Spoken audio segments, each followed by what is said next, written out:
Muy bien, queridos hermanos. Primera de Corintios, capítulo 15, versículo 58. El título de este sermón es Comprometidos con el Evangelio, fe, obra y esperanza. Yo quisiera, una vez más, ya lo hemos leído, pero quisiera leerlo nuevamente. Dice el versículo 58 del capítulo 15 de Primera de Corintios. Así que, hermanos míos, amados, estad firmes y constantes, creciendo en la obra del Señor, siempre sabiendo que vuestro trabajo en el Señor no es en vano. Un solo versículo, hermanos, pero lleno de tesoros que nos brinda la palabra de Dios. Como ya bien sabemos y ya hemos dicho reiteradas veces, permítanme una vez más, estamos celebrando nuestro aniversario número 8 como iglesia local y yo creo que todos los que estamos aquí reunidos podemos sostener y afirmar lo que decíamos en la oración. El Señor nos ha sostenido, el Señor nos ha ayudado hasta este momento y breves 8 años, que no son tantos. Hace semana atrás decíamos, buscábamos a un niño que tenga 8 años y veíamos que Feli, entonces decíamos, bueno, somos como Feli, ¿no? Si queremos tener un gráfico allí en nuestra mente.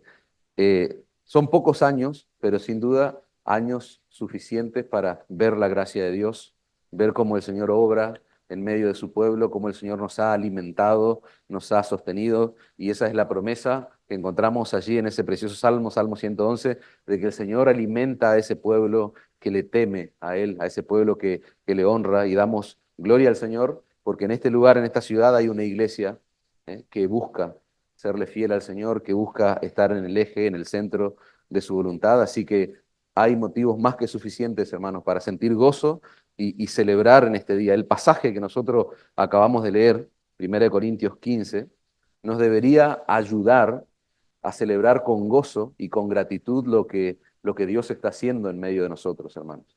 Y yo quisiera leer, a modo de introducción de lo que sería el sermón de esta mañana, una poesía que está basada precisamente en 1 Corintios capítulo 15, versículo 58. Esta poesía, ustedes se van a dar cuenta con el desarrollo del sermón, que es un resumen perfecto de lo que es la predicación, porque de hecho se podría decir que está condensado el sermón en esta poesía. La poesía se llama La plenitud del Evangelio, una fe inquebrantable, una obra ferviente y una esperanza segura. Y dice así: anclados en la fe eterna y firme, sostenidos por la palabra sublime, en Cristo nuestra ancla no hay titubeo. La verdad de su amor nos da consuelo.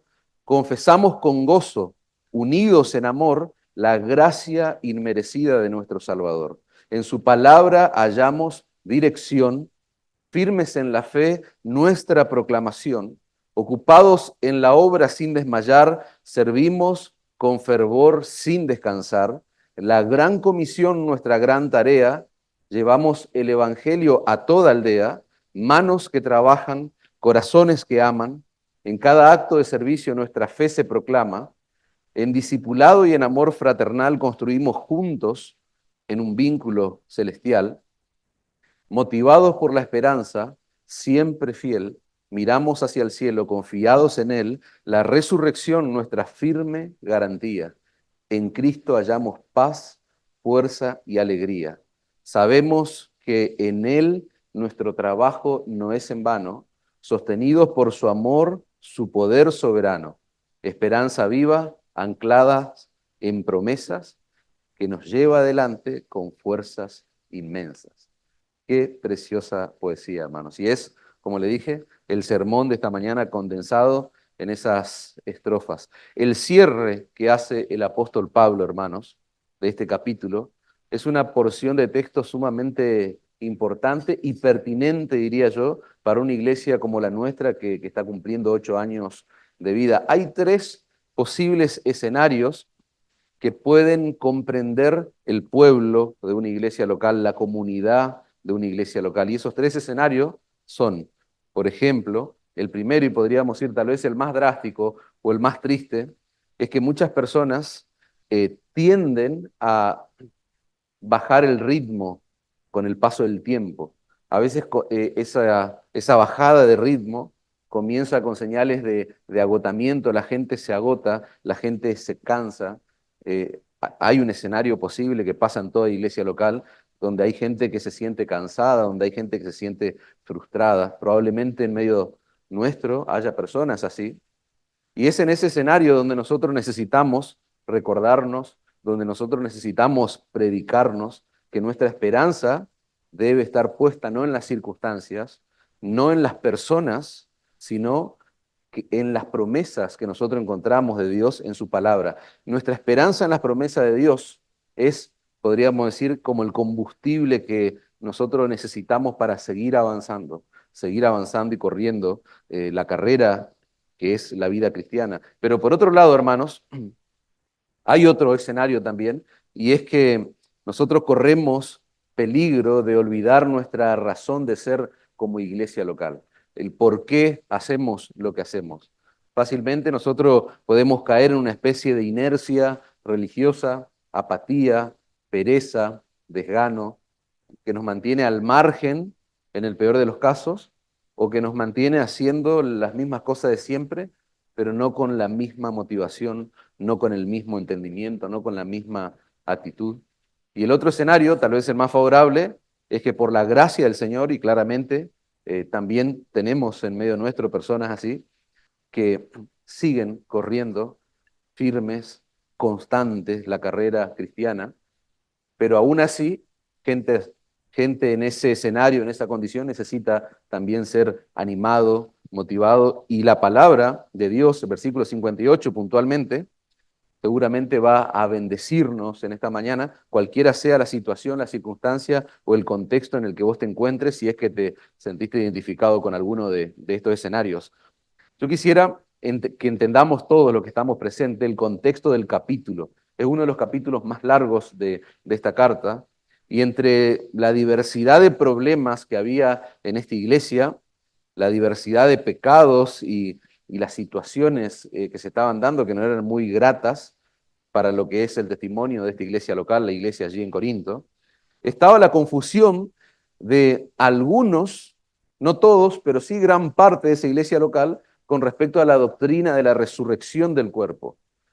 Y esa confusión se veía afectada o influenciada por esas ideas filosóficas que había allí en la época, que se habían filtrado de la iglesia y que consideraban que el alma estaba como encarcelada en el cuerpo. Se consideraba el cuerpo como la cárcel del alma, según algunos filósofos del momento. Y algunos llegaron a pensar que era absurdo estar esperando la resurrección del cuerpo físico. Por eso Pablo es muy directo, es muy determinante cuando dice en el verso 13, porque si no hay resurrección de muertos, tampoco Cristo resucitó. Y fíjense cómo está golpeando seguramente la conciencia de esta audiencia original. Si Cristo no resucitó, va a decir Pablo, vana es entonces nuestra predicación y vana es también nuestra fe. No tiene sentido el cristianismo, no tiene sentido la proclamación del mensaje del Evangelio si Cristo no resucitó, es lo que estaría diciendo Pablo. Un cristianismo sin resurrección es un cristianismo que no tiene esperanza, es una fe muerta, es algo vano, que no existe, que no está fundamentado en absolutamente nada. Verso 16 va a decir Pablo, porque si los muertos no resucitan, tampoco Cristo resucitó. Otra vez el mismo énfasis. Y si Cristo no resucitó, vuestra fe es vana y aún están en vuestros pecados. Claro, ¿qué garantía hay de redención?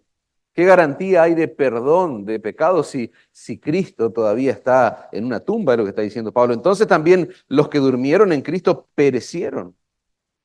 Si en esta vida solamente esperamos en Cristo, somos los más dignos de conmiseración de todos los hombres. Pero Cristo ha resucitado de los muertos, sigue diciendo Pablo. La Nueva Traducción Viviente dice, y si nuestra esperanza en Cristo es solo para esta vida, o sea, si Cristo es como una especie de amuleto que nosotros tenemos en la vida, somos los más dignos de lástima, dice la Nueva Traducción Viviente. Los más dignos de lástima de todo el mundo. pero lo cierto es que Cristo sí resucitó de los muertos. Él es el primer fruto de una gran cosecha, el primero de todos los que murieron, dice esta traducción. Cristo, hermanos, resucitó. Nosotros decíamos semanas atrás, nunca debemos dejar de proclamar el mensaje que dice Cristo volverá, porque estamos esperando a nuestro Señor. Y si estamos esperando a nuestro Señor es porque claramente Él resucitó y nuestra proclamación debe estar llena de ese mensaje. Cristo resucitó, hermanos. Y los creyentes estamos unidos a Él por medio de nuestra fe en su vida, en su muerte y en su resurrección, hermanos. Por lo cual, eso significa que nosotros también vamos a resucitar. Y ese es el problema de fondo que Pablo está tratando. La resurrección, hermano, es tan importante en el plan redentor de Dios que Pablo le dedica tal vez uno de los capítulos más extensos de su carta a esta iglesia. ¿Para qué? Para explicar, para defender y para aplicar la doctrina de la resurrección.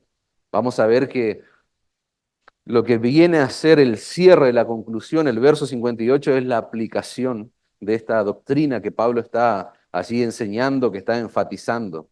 Va a llegar un día, hermanos, cuando nuestros cuerpos serán completamente transformados en un instante. Lisa y llanamente eso es lo que enseña la doctrina de la resurrección. Aquellos que han muerto en Cristo, cuando suene la trompeta, cuando veamos a Cristo, cuando Cristo regrese, aquellos que murieron serán resucitados, dice la palabra de Dios. Su cuerpo será glorificado. Versículo 50 ahí del capítulo que estamos estudiando. Por esto digo, hermanos, que la carne y la sangre no pueden heredar el reino de Dios, ni la corrupción hereda la incorrupción. He aquí os digo un misterio. No todos dormiremos, pero todos seremos transformados. En un momento, dice, en un abrir y cerrar de ojo, a la final trompeta, porque se tocará la trompeta y los muertos serán resucitados incorruptibles y nosotros seremos transformados, porque es necesario que esto corruptible se vista de incorrupción y esto mortal se vista de inmortalidad. Cuando esto corruptible se haya vestido de incorrupción y esto mortal se haya vestido de inmortalidad, entonces se cumplirá la promesa que está escrita: sorbida es la muerte en victoria. Algunas personas en nuestra sociedad, en nuestra cultura, dicen, todo tiene solución, menos la muerte. ¿Viste cuando te quiere animar alguien que no es un creyente? Te dice, todo tiene solución, menos la muerte. Así piensa la cultura en la que nosotros vivimos, hermano. Pero para nosotros, la muerte no tiene la última palabra. Para los creyentes, hasta la muerte tiene solución. ¿Por qué? Porque al estar en Cristo, confiadamente nosotros podemos afirmar y podemos gritarle a la muerte, ¿dónde está, oh muerte, tu aguijón? Nosotros podemos afirmar con la palabra de Dios, ¿dónde, oh sepulcro, tu victoria? Ese aguijón venenoso, hermano, que atormenta a los hombres por causa de su propio pecado, para los creyentes quedó clavado en el cuerpo de Cristo. ¿Cuándo? Cuando Él murió en nuestro lugar en la cruz del Calvario. Y la garantía de que eso dejó satisfecha la justicia de Dios es su resurrección, hermanos. Versículo 56, ya que el aguijón de la muerte, ¿qué es el aguijón de la muerte? Podemos preguntarle al texto, es el pecado, dice Pablo. Y el poder del pecado, la ley, más gracias sean dadas a Dios. Gracias, dice Pablo. Gracias al Señor que nos da la victoria, ¿por medio de quién? De nuestro glorioso Señor y Salvador Jesucristo. La tumba vacía de Cristo, hermanos. Y nuestras tumbas vacías, cuando Él regrese en gloria, repito eso, su tumba vacía y nuestra tumba vacía en el futuro, cuando Cristo vuelva, eso será una proclamación de que Jesucristo reina y de que Él es un poderoso Salvador, hermanos. Y que nosotros vamos a compartir su victoria, esa victoria aplastante que Él logró en la cruz del Calvario sobre los poderes del pecado, de la muerte y del mismo infierno. Entonces, debemos temer, la muerte no tiene solución. ¿Dónde está, oh muerte, tu aguijón? Nosotros podemos afirmar. Y es a la luz de esa realidad, hermanos, que Pablo cierra, que que Pablo cierra el capítulo 15 con ese verso precioso que nosotros ya hemos leído. Como Cristo resucitó, estaría diciendo Pablo, y nosotros vamos a resucitar con Él. No crean esas ideas que dicen que no habrá resurrección del cuerpo. Entonces, como todo eso es verdad, hermanos míos amados, estén firmes y constantes, creciendo en la obra del Señor siempre, sabiendo que vuestro trabajo en el Señor no es en vano. Y ese es el cierre magistral que hace el apóstol Pablo. La doctrina, hermano, de la resurrección tiene enormes repercusiones para nuestra vida, aquí y ahora, para nuestra vida práctica. Y en este día de celebración y de aniversario que nosotros estamos disfrutando, las exhortaciones, porque en un solo versículo hay tres poderosas exhortaciones, así en el verso 58, esas exhortaciones son sumamente pertinentes para nosotros hoy. Las exhortaciones que están contenidas en ese solo versículo nos deben llevar a estar comprometidos con el Evangelio, como reza el título del sermón. ¿Y qué implica eso? Como leíamos en esa preciosa poesía, una fe inquebrantable, una obra ferviente y una esperanza firme y segura. Así que en primer lugar yo quisiera ver con ustedes cómo Pablo los exhorta, llamándolos a estos creyentes a permanecer anclados en la fe del Evangelio, a permanecer anclados en sus convicciones, en las verdades centrales del glorioso mensaje que ellos recibieron. Esa palabra anclado podríamos reemplazarla por arraigados, cimentados. Ese es el principio número uno, hermanos. Así que, que en la Biblia de las Américas o Nueva Traducción Viviente se traduce por lo tanto, es la conexión con todas las verdades que se vienen afirmando. O sea, Cristo resucitó, nosotros vamos a resucitar, por lo tanto, hermanos míos, amados, estén firmes y constantes. Son dos palabras muy parecidas pero diferentes en el idioma original. Firmes tiene que ver con permanecer anclados. Y la idea es pensar en una gran embarcación y pensar en la función que cumple un ancla, que deja inamovible esa máquina, podríamos decir. Firmes tiene que ver con permanecer anclados, arraigados, podríamos decir. ¿Sobre qué cosa? Sobre el fundamento del Evangelio. Constante tiene que ver con permanecer inamovibles, y ahí está el punto. Y ahí está la diferencia sutil. ¿Sobre qué cosa? Sobre el fundamento del Evangelio. Anclado, arraigado e inamovible. Pablo lo está diciendo, permanezcan arraigados e inamovible. ¿En qué cosa? En vuestra fe. Por más que vengan ideas, filosofías, sutilezas, por más que soplen vientos, por más que haya persecución, por más que haya circunstancias complejas y difíciles, firmes y constantes en el Evangelio.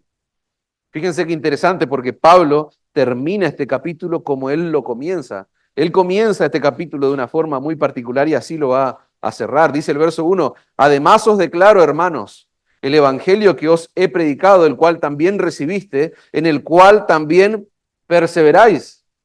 Fíjense, ahí está el origen de todo y el cierre del capítulo, en el cual también están firmes. ¿En qué cosa? En el evangelio que yo les he predicado. Y la pregunta que podríamos hacerle a Pablo es, ¿y cuál es el evangelio que Pablo le predicó a los corintios?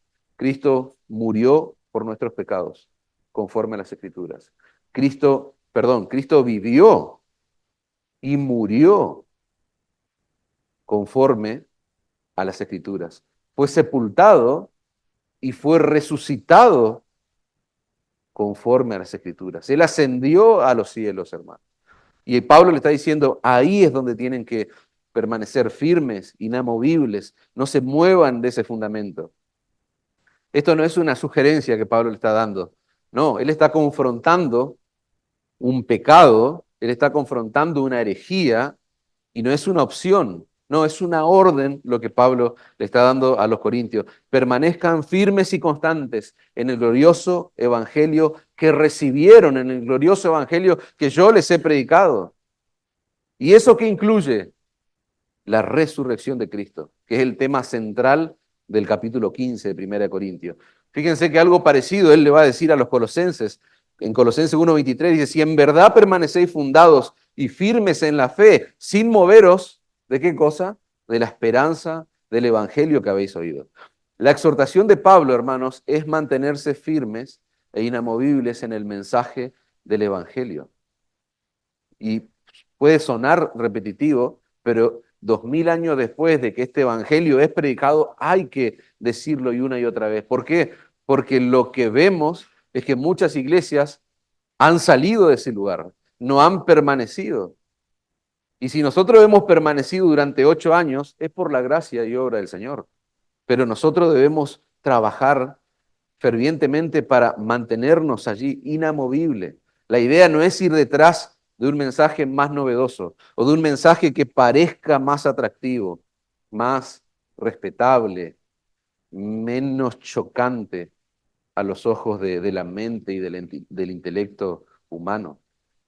El Evangelio, hermanos, no es una moda pasajera. El Evangelio no es una opción que nosotros tengamos. Bueno, yo soy evangélico. Mis papás son evangélicos, por lo tanto yo soy evangélico. No, el Evangelio no es una opción, no es una moda, el Evangelio no es algo que heredamos. Romanos, Pablo le va a decir a los romanos, porque no me avergüenzo del Evangelio. ¿Por qué? Porque el Evangelio es poder de Dios para salvación a todo aquel que cree.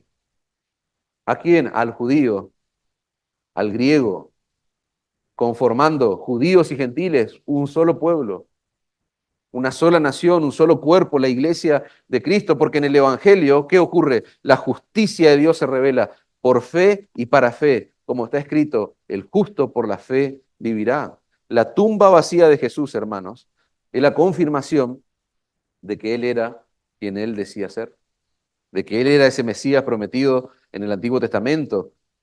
La tumba vacía nos demuestra y le proclama al mundo entero de que hay salvación en Cristo Jesús, de que hay una sola salvación. Y esa sola salvación está en un solo Salvador, y ese es nada más y nada menos que Cristo, el Dios encarnado, aquel que pudo vivir en lugar del hombre pecador, que pudo vivir la vida perfecta que nadie de nosotros ha podido vivir, aquel que tuvo la obediencia perfecta, aquel que tuvo que morir en una cruz para absorber nuestras culpas.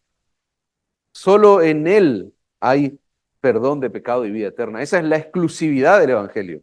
No es una opción más que tenemos en el mundo, que tenemos en la diversidad de religiones que hay. No.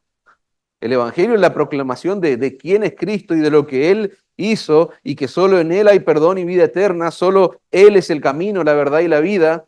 Él es el único que puede guiarnos y llevarnos a Dios el Padre. Solo Cristo le da propósito y significado a tu existencia en este mundo. ¿Por qué? Porque solo Él es capaz de restaurar en nosotros esa imagen de Dios que quedó distorsionada por el pecado.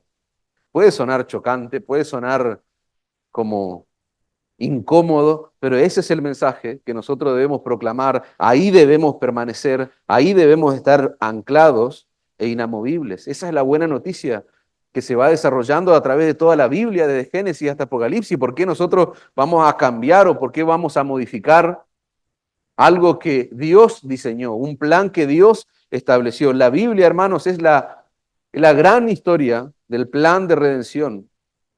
Y todos los detalles, todos los eventos, todos los hilos, podríamos decir, convergen en Cristo y este crucificado.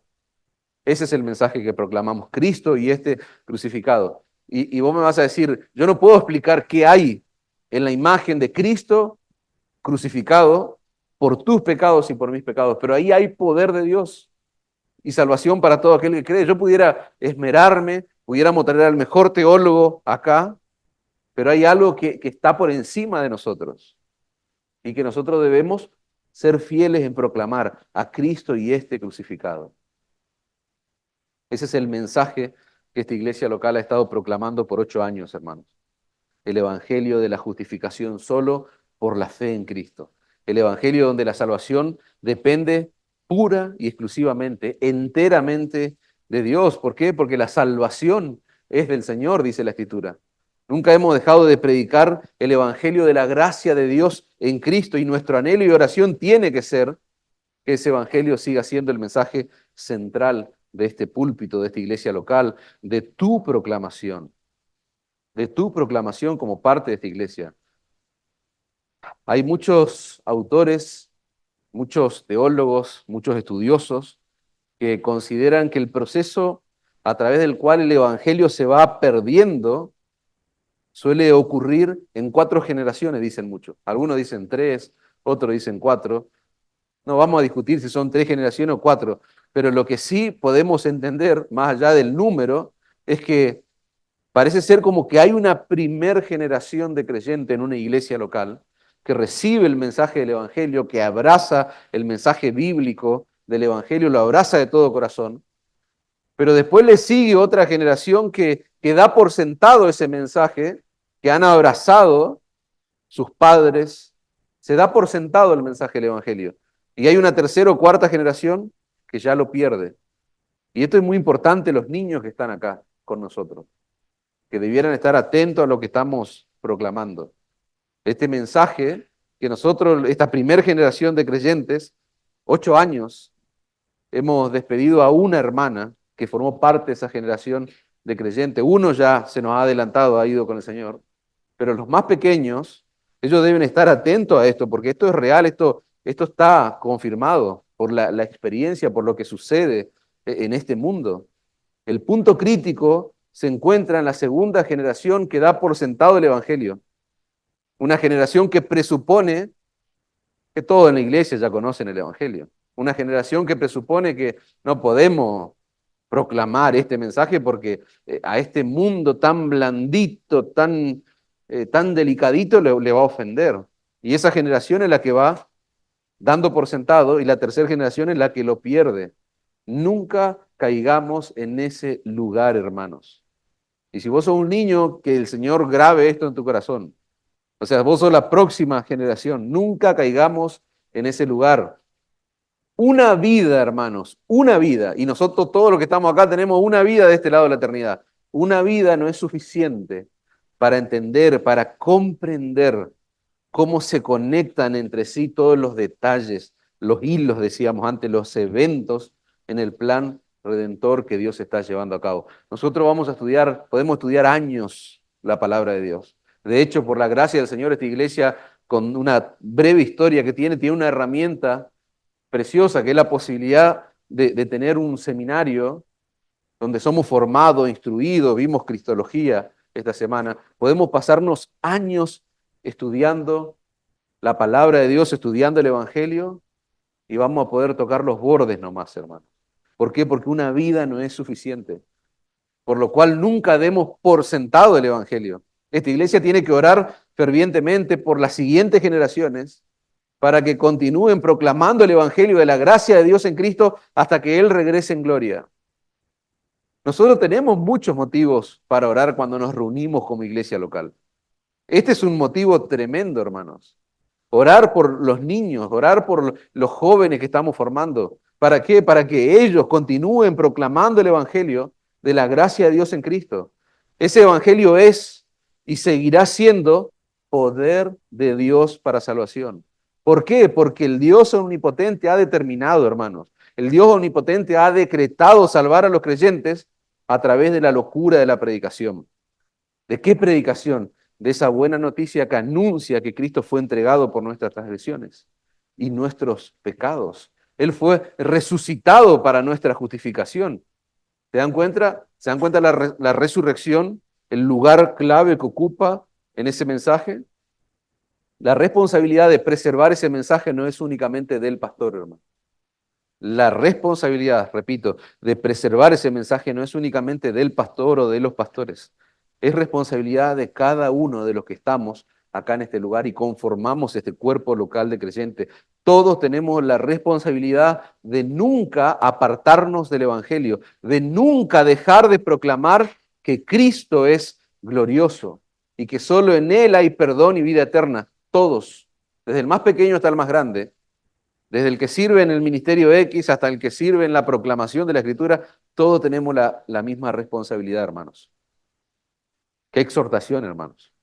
Que el Señor nos ayude a mantenernos firmes, no durante 8 años más, no, durante lo que nos reste de vida y mientras aguardamos el regreso de nuestro Señor. Pablo también hace una segunda exhortación en el texto y es la de permanecer ocupados, es la de permanecer trabajando. ¿En qué cosa? En la obra del Evangelio. Deben estar firmes, anclados allí, inamovibles. ¿En qué? En el Evangelio. Y ahora Pablo le dice, permanezcan ocupados en la obra del Evangelio. Hermanos míos, amados, estad firmes y constantes, creciendo en la obra del Señor siempre. Esa palabra creciendo significa abundar. Esa palabra creciendo significa exceder. Da la idea de sobresalir o de ser algo abundante. ¿No te pasa? Me suele pasar a mí, que a veces estás hirviendo algo, y quizás las hermanas saben, y hay cosas que vos hervís que cuando llegan al punto de hervor, por ejemplo el arroz comienza allí al fondo, un poco de agua, pero llega a un punto de hervor que eso va creciendo, eso va excediendo hasta que rebalsa. Y ensuciamos la cocina, nos retan a los hombres, hacemos desastre, no lo limpiamos en el momento, eso queda duro, después es más difícil sacarlo. ¿Alguien sabe lo que estoy hablando? Porque me miran extraños. Bien. No, yo digo, pensé que por ahí era el único que le había pasado. Bueno, tengan eso en mente y es un poco la idea de creciendo. Es abundar, exceder, sobresalir, ser abundante, sobrepasarse. Y en el contexto de lo que se está enseñando, es hacer más de lo que se te pide. Esa es la idea. Es la misma palabra que aparece en Efesios 1:7, en quien tenemos redención por su sangre, dice Pablo, el perdón de pecados según las riquezas de su gracia, que Él hizo sobreabundar. ¿Mm? Él hizo más de lo que merecíamos para con nosotros en toda sabiduría e inteligencia. Fíjense que Pablo está diciendo que Dios hizo sobreabundar para con nosotros las riquezas de su gracia. ¿Y por qué Dios se desborda? ¿Por qué Él es sobresaliente? Porque Dios no es tacaño con nosotros, hermano. El Dios no es avaro. Él no tiene reservas para con su pueblo, para con lo suyo. Él nos ha dado lo más glorioso, lo más sublime, lo más sagrado, lo más precioso del cielo. Él nos ha dado las riquezas de su gracia y lo ha hecho de una manera exagerada, extravagante. Y Él, con el solo hecho de habernos dado a Cristo, ya era suficiente. O sea, ¿por qué vos debieras reclamarle algo más al Señor? Como esa basura que hoy hay, reclamá, decretá, pedile, exigile a Dios. Eso es basura, eso nace en el mismo infierno. O sea, nosotros no estamos en condiciones de reclamar nada porque ya hemos recibido todo y Cristo es todo. Sin embargo, Dios todavía continúa concediéndote generosamente tu favor inmerecido día a día, su gracia, la riqueza de su gracia. ¿Se entiende la exhortación con este preámbulo? ¿Se entiende mejor la exhortación de crecer en la obra del Señor? ¿Cuál es la idea? Nosotros debemos crecer, nosotros debemos sobreabundar ¿en qué? En el trabajo, en el servicio a Él. Pablo exhorta a los creyentes a ser abundantes en la obra del Señor, a trabajar con generosidad, sin desánimo, motivados por qué cosa? Por la esperanza de la resurrección y la certeza de que nuestro trabajo, nuestro esfuerzo, nuestra sobreabundancia no es en vano, es lo que está diciendo Pablo. Nosotros vivimos en un mundo, hermanos, que el aquí y el ahora es todo. Yo por lo cual ayer hablaba con un pastor que estaba desanimado porque me decía, estoy rodeado de hombres que tienen su corazón puesto en este reino, me decía él.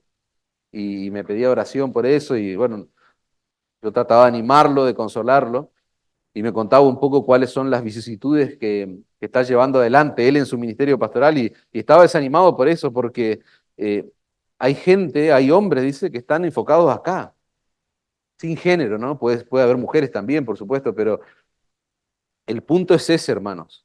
Dice el R.C. Sproul, dice, el ahora cuenta para siempre. Y a mí me voló la cabeza esto, hermanos. El ahora cuenta para siempre. Lo que hagamos, hermano, para Cristo en esta vida, trasciende el tiempo y penetra la eternidad. Por eso tiene sentido el que vos puedas examinar tu vida en este momento y que esta celebración sea el motivo suficiente para que vos examines si estás creciendo, si estás sobreabundando. Si nada tiene un valor último y eterno, hermanos, entonces las cosas que hacemos en el aquí y en el ahora no tienen ningún significado. Repito, si nada tiene un valor último y eterno, todo lo que vos hagas aquí y ahora carece de sentido, carece de significado real. Si vos sos un creyente que hace mucho tiempo, hace 8 años o poco más, poco menos, pero bueno, pensá en esa franja de tiempo que tenemos. Si sos un creyente que está sirviendo en esta iglesia local, es muy probable que en ocasiones te hayas sentido sobrecargado, sobrepasado. ¿Sabes cuál es el llamado que nos hace hoy la palabra de Dios? A darle gracias a Dios. ¿Por qué? Porque a la luz de lo que estamos aprendiendo, eso implica estar creciendo. Estoy sobrecargado, estás excediéndote, estás sobreabundando en la obra del Evangelio. Y entiéndase bien el principio, no estoy diciendo que tenemos que saturarnos y dejarnos, no estoy diciendo eso, pero muchas veces en el servicio en la iglesia local, a veces sentimos como que estamos devastados. Bueno, es momento tal vez de descansar, porque para eso existen los momentos de recreación, los momentos donde tenemos que descansar, pero el descanso no es un fin en sí mismo. Yo voy a descansar ¿para qué? Para sobreabundar en mi servicio. ¿Se entiende? O sea, mi recreación, mi descanso, no tiene que ver necesariamente conmigo y todo gira en torno a mí, sino que voy a descansar para poder sobreabundar, para poder crecer en la obra del Evangelio. No se trata de que más tiempo llevo en la iglesia, menos sirvo o menos hago, hermanos.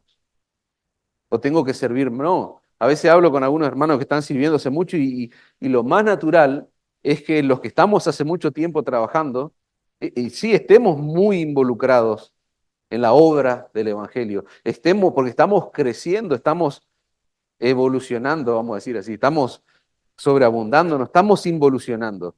O sea, no es más tiempo, siempre yo digo, los que más tiempo llevan en el Evangelio y bien, años bien vividos, porque puedo tener 50 años de iglesia y no haberlo vivido bien esos 50 años, pero si viviste bien los años que tengas, 2, 3 o 10, especialmente los que más tiempo llevan, esos son un tesoro para la iglesia local. ¿Por qué? Porque los creyentes más jóvenes estamos observando, están observando. Yo me pongo estamos también porque hay hermanos que llevan mucho tiempo, y más que yo tal vez aquí, y estamos observando modelos. Entonces no se trata, repito, de que más tiempo llevo en la iglesia, voy a servir menos, voy a hacer menos. No, eso es un error. Y acá viene la pregunta incisiva. Les pregunto a todos los que estamos acá, yo ya me lo he preguntado, por eso hablo en tercera persona. ¿Vos creés de verdad que algún día el Señor te levantará de la tumba? Todo lo que yo me esforcé en resumir un capítulo más largo de la carta en minutos. O sea, ¿vos creés de verdad que el Señor algún día te va a levantar de la tumba y vos vas a estar en su presencia con un cuerpo glorificado por los siglos de los siglos? ¿Vos creés de verdad eso? ¿Vos creés de que lo que vos haces en esta vida para Cristo será tomado en cuenta en la eternidad? Yo te pregunto, ¿vos de verdad creés todo lo que yo te estoy diciendo y lo que dice la Biblia? Porque si vos creés estas cosas, de que un día el Señor te va a levantar de la tumba con un cuerpo glorificado y que todo lo que vos haces para Él, para su pueblo, va a ser tomado en cuenta en la eternidad, vos tenés que hacer dos cosas. Primero, no te quejes. Dejá la queja a un lado y entender realmente lo que significa crecer en la obra del Señor siempre. No dice crecer en la obra del Señor en una etapa de tu vida, en la etapa fundacional de la iglesia, en los primeros años, cuando la iglesia tambalea, no, dice siempre. Entonces, yo voy a entender realmente lo que eso implica para mi vida, voy a dejar la queja y en segundo lugar, tenés que vivir con la determinación de hacer tesoros en los cielos en vez de gastarte en cosas que no van a tener ninguna trascendencia cuando te toque partir de este mundo. Dos cosas prácticas tangibles. Dice la Escritura, desnudos salimos del vientre de nuestra madre y desnudos vamos a volver a la tierra de donde salimos. No nos vamos a llevar de acá absolutamente nada, hermano. Nada que no sea aquello que trasciende la eternidad. Porque lo que trasciende la eternidad sí nos vamos a llegar. Nos vamos a llegar. ¿Y qué es lo que trasciende la eternidad? Todo lo que hagas por la obra de Cristo, ya sea para la salvación de un pecador, ya sea para la edificación de un creyente, ya sea para el fortalecimiento de su iglesia, ya sea para aliviar el dolor de una persona que está necesitada, la angustia de una persona. Cada una de esas cosas, hermano, tendrá un impacto eterno, eterno. Hablaba con este pastor y yo estoy lejos, yo mucho no puedo hacer, no sé, me encantaría juntarme, orar con él, pero le pude dar unas palabras de ánimo y pensaba en el sermón que yo tenía que predicar.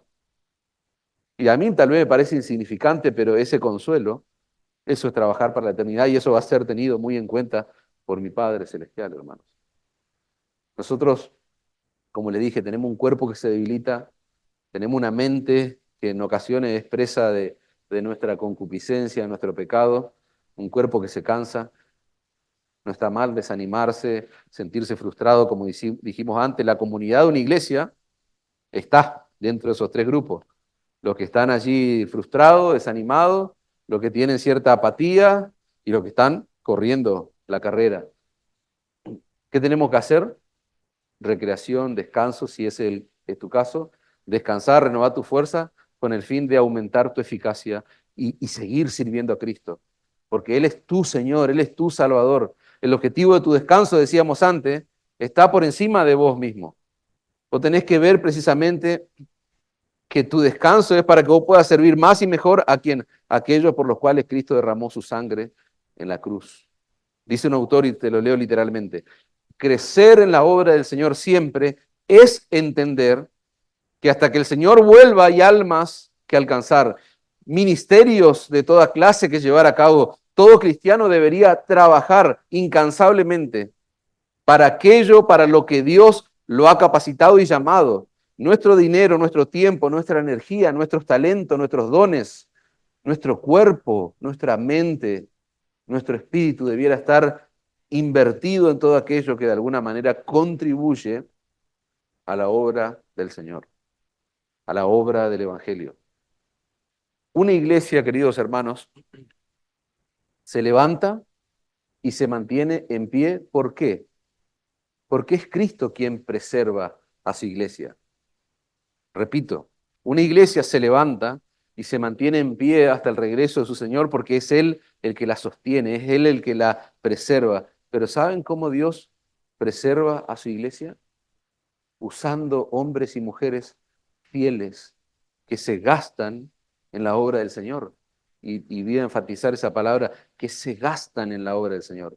Hombres y mujeres fieles que han tomado en serio esta exhortación de abundar en la obra del Señor siempre, siempre. ¿Acaso hay algo más significativo?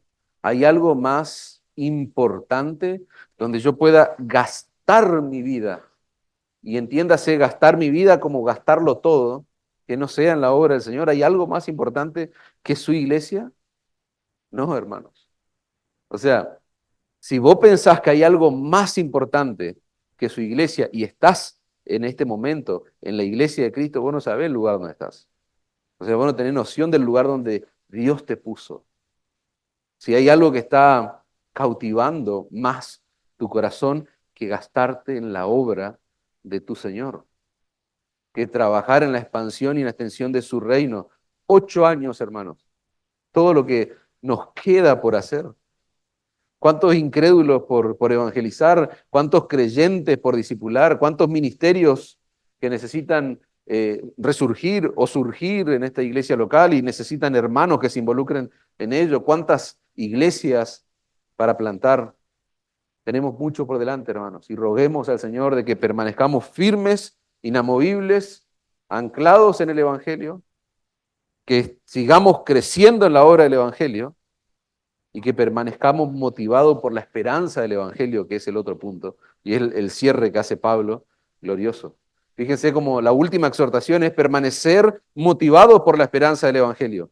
Así que, hermanos míos, estad firme, constante, creciendo en la obra del Señor, siempre sabiendo que vuestro trabajo en el Señor no es en vano.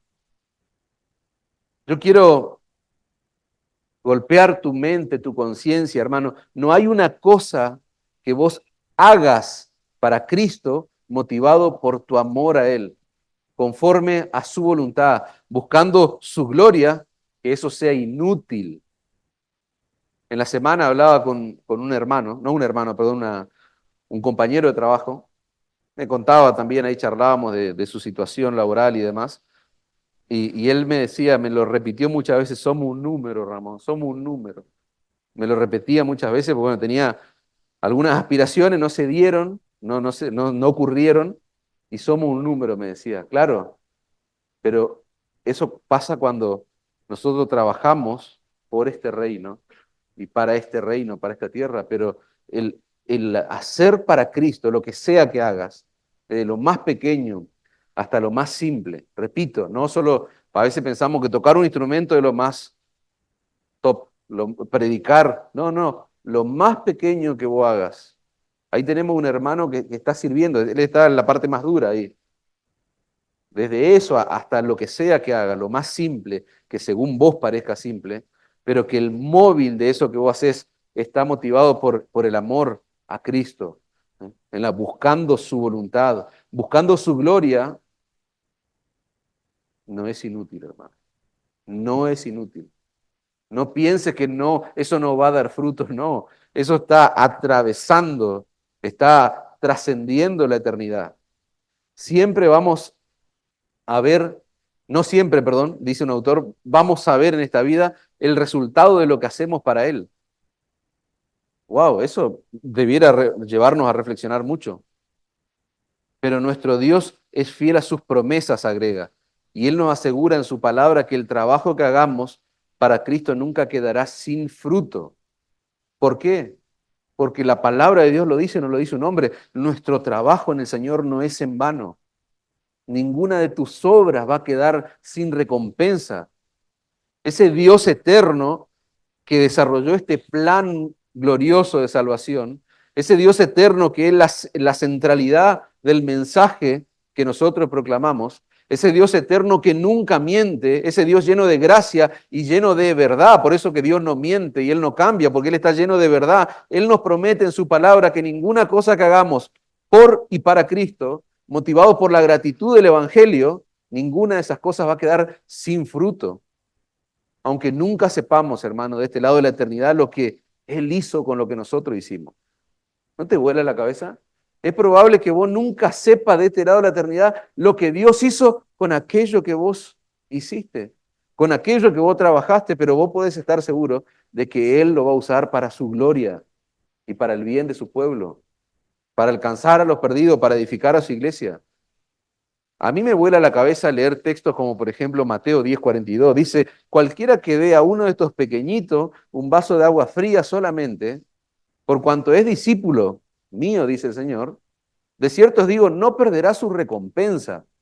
¿No te vuela la cabeza? El Señor está diciendo que ni siquiera un vaso de agua que demos en su nombre, que le demos a alguien de sus pequeñitos, eso va a tener recompensa. No va a quedar sin recompensa. Entonces, cuando vos pienses que nadie ve lo que vos estás haciendo, ni siquiera aquellos que se están beneficiando de tu trabajo, de tu obra, nunca olvides que el Dios de toda gracia, el que te capacita para hacer lo que estás haciendo, Él ve, Él sí ve. Él ve su gracia obrando en vos y Dios se goza por ello. Y acá viene lo más loco, hermano. Lo que vos estás haciendo, sea lo que sea que hagas, lo que vos estás haciendo es por su gracia. Es por los dones que Él te dio. La Biblia dice que vos fuiste capacitado por Él. Y esto es lo más loco. Y dice que te va a dar recompensa. O sea, Él te da todo para que vos hagas lo que estás haciendo, porque si no, nunca podrías hacer algo para Él. Y la frutilla del postre es que vas a ser recompensado. Imagínate que a una persona indigente, a una persona miserable en su condición, vos los tomes, lo limpies, lo alimentes le cures las heridas, les des herramientas, le des oportunidades para que trabaje para vos y que encima le digas, yo te voy a recompensar. Con todo lo que hiciste encima. Bueno, eso es un claro ejemplo. Eso es lo que pasa con nosotros, hermanos. Eso es lo más increíble. Eso debe motivarnos, hermanos. ¿Qué cosa? La esperanza del Evangelio. Pensá en los apóstoles. Yo quiero llevarte a pensar en estos minutos en aquellos hombres que siguieron esta comisión que el Señor les ha dejado. Ellos fueron motivados por la esperanza de la resurrección. Ellos perseveraron, perdón, en su trabajo, ¿a pesar de qué? A pesar de las dificultades, a pesar de las persecuciones. Cuando vos mirás la vida de estos hombres, vos ves que estos realmente entendieron lo que era crecer, abundar. Ellos no temieron, ellos le temían únicamente a Dios, no temieron al hombre, no temieron las dificultades. Ellos estaban motivados por la esperanza gloriosa del Evangelio. Dice 2 Corintios 4:16, por tanto no desmayamos, antes, aunque nuestro hombre exterior, se va desgastando. ¿Te das cuenta del concepto de hoy? El gastarse para la obra del Señor, gastarse por el Evangelio. Dice Pablo, este hombre exterior se va desgastando, el interior, no obstante, se renueva día en día, porque esta leve tribulación momentánea produce en nosotros un cada vez más excelente y eterno peso de gloria. O sea, Pablo está diciendo que los sufrimientos de esta vida, los sufrimientos, las circunstancias difíciles, lo que sea que padezcas, y más si es por la causa del Evangelio, dice, eso produce en nosotros un cada vez más excelente y eterno peso de gloria, no mirando nosotros las cosas que se ven, sino las que no se ven, pues las cosas que se ven son temporales, pero las que no se ven son eternas. Entonces, no pienses solo en los apóstoles. Pensá en que hoy en día, en esta era, en esta época, en este siglo presente, hay cristianos que están siendo motivados por la esperanza del Evangelio. Y no somos solamente nosotros, sino aquellos que están entregando su vida, aquellos que tal vez en otra esfera o en otro contexto están gastando su vida, misioneros, cristianos que están siendo perseguidos y a pesar de eso siguen motivados por la esperanza que tienen en Cristo. Eso tiene que inspirarnos a nosotros, mirar los ejemplos de los grandes hombres de Dios, mirar los grandes hombres que Dios tiene en medio nuestro. Debe motivarnos, debe inspirarnos a seguir adelante, sabiendo que nuestro trabajo tiene un impacto en lo eterno, hermanos. Yo quisiera concluir, hermanos. Hay un texto en la misma carta que estamos estudiando en el capítulo 4, versículo 5, 1 Corintios 4, 5. Cuando vos lo lees fuera del contexto del pasaje, probablemente te lleve a temblar. Dice Pablo, así que no juzguéis nada antes de tiempo, hasta que venga el Señor, el cual aclarará también lo oculto de las tinieblas y manifestará las intenciones de los corazones. Si leemos ese pasaje desconectado del contexto, realmente, hermano, es para temblar. Pablo está diciendo que va a llegar un día en que el Señor va a aclarar lo oculto de las tinieblas y va a manifestar las intenciones del corazón. Eso da temor y muchas ganas. Yo me imagino en ese momento, así, leyéndolo fuera del contexto, ¿no? Del pasaje. A mí me da miedo y yo como que sentiría que quisiera que la tierra me trague en ese momento. Pero mirá lo esperanzador que es este pasaje, hermano. Y yo quiero animarte con esto, si vos le tenías miedo a este versículo. Y entonces cada uno recibirá su alabanza de Dios. Pablo está diciendo que vamos a recibir en ese momento la alabanza de Dios. Más que darnos miedo, más que darnos temor, más que alarmarnos, eso debe motivarnos. Porque recibiremos la alabanza de Dios, dice. Él va a recompensarnos. Él va a recompensar a los suyos, hermanos. Eso tiene que traer esperanza y consuelo a los creyentes que sirven con integridad, que sirven con estos principios puestos en su mente en su corazón. Va a llegar un día cuando el gastarse para Dios y su reino sí va a tener un gran galardón, hermanos. ¿Por qué? Porque Él vio tu esfuerzo, Él vio tu sufrimiento, Él vio tus desvelos, Él vio tu entrega.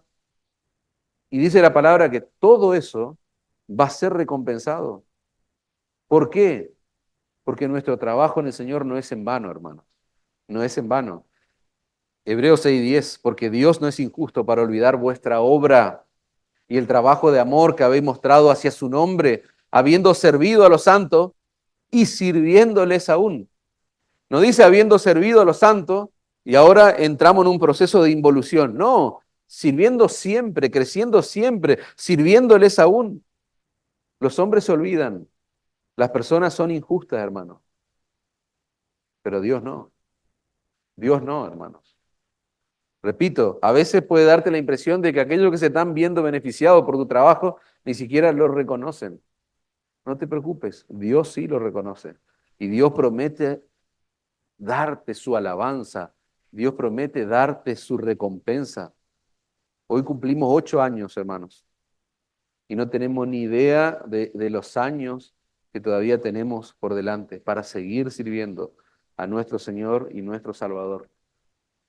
Quiero cerrar con este resumen de lo que hemos visto.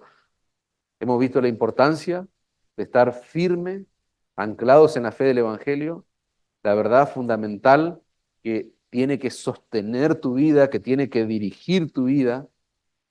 Nuestra fe no es una moda, no es algo simple, pasajero, dijimos. No, es la base sólida sobre la cual estamos construyendo nuestra vida. Y la resurrección de Cristo es el pilar de nuestra esperanza, es la garantía de que nuestra salvación es segura en Cristo.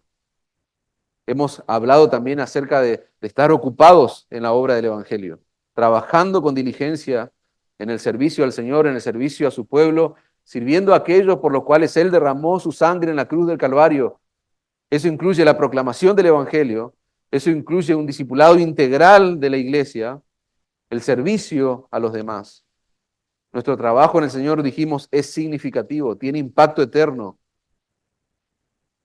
Y por último, fuimos desafiados, hermanos, a mantenernos motivados por la esperanza del Evangelio, que nos asegura esa esperanza de que sí va a haber fruto. Nuestro trabajo no es en vano. Y la certeza de la resurrección y la victoria final en Cristo tiene que impulsarte a vos a perseverar, incluso cuando atravieses dificultades, persecución, desánimo, problema, cualquier cosa. Tu esperanza en Cristo debe darte la fortaleza y el gozo necesario para seguir adelante. Yo quisiera cerrar preguntando a todos, sin distinción, no dando por sentado el Evangelio, como decíamos antes, si no estás anclado en la fe del Evangelio, ¿en qué estás anclado? O sea, si no estás arraigado, cimentado en la fe en Cristo Jesús, ¿en qué? Si vos no estás ocupado en la obra del Evangelio, ¿en qué estás ocupado? ¿En qué? O sea, ¿en qué estás creciendo? ¿En qué te estás desarrollando? ¿En qué te estás desbordando? Si no estás motivado por la esperanza del Evangelio, ¿qué es lo que te motiva? Porque, repito, la ecuación es simple. Sin Cristo, nada tiene real significado o impacto eterno. O sea, con Cristo, de este lado de la eternidad, la vida tiene sentido. Y mucho mayor sentido lo tendrá del otro lado de la eternidad. Por eso, el llamado es este: si Cristo no es tu Señor y tu Salvador, si el Espíritu de Dios hoy confrontó tu corazón y está golpeando tu mente y tu corazón, el llamado es a que vayas urgente a Cristo, que Él sea el ancla de tu vida, que Él sea tu firme sostén, digamos, que vos te puedas mantener inamovible en Cristo, que Él sea la razón de tu esperanza, y que tu vida comience a tomar un giro tan drástico de que vos dejes de vivir de espaldas a Él y comiences a vivir siguiéndole a Él, trabajando por Él para la extensión de tu reino, por primera vez en la vida tal vez trabajando por algo eterno. Andá a Cristo en arrepentimiento y fe si esa es tu realidad.